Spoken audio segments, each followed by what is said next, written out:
ইরানকে কখনো পারমাণবিক অস্ত্রের মালিক হতে দেবেন না বলে মন্তব্য করেছেন যুক্তরাষ্ট্রের প্রেসিডেন্ট ডোনাল্ড ট্রাম্প। তিনি দাবি করেছেন, ইরান দিন দিন অত্যাধুনিক মিসাইল তৈরি করছে, যার কিছু ইতিমধ্যে ইউরোপ ও মধ্যপ্রাচ্যে থাকা মার্কিন ঘাঁটিতে হামলা চালাতে পারবে। এখন তারা এমন মিসাইল তৈরির পথে আছে যেটি সরাসরি যুক্তরাষ্ট্রেই আঘাত হানতে পারবে।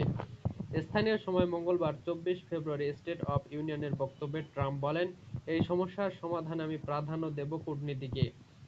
কিন্তু এটি একটি বিষয় নিশ্চিত, আমি সন্ত্রাসে মদদ দেওয়া বিশ্বের ১ নম্বর রাষ্ট্র ইরানকে কখনো পারমাণবিক অস্ত্রের মালিক হতে দেব না। ভবিষ্যতে ইরানের মিসাইল সরাসরি যুক্তরাষ্ট্রে আঘাত হানতে পারে এমন আশঙ্কা প্রকাশ করেছেন ট্রাম্প। ইরান ইতিমধ্যে এমন মিসাইল তৈরি করেছে যেগুলো ইউরোপ ও যুক্তরাষ্ট্রের বিদেশি ঘাঁটিতে হামলা চালাতে পারবে।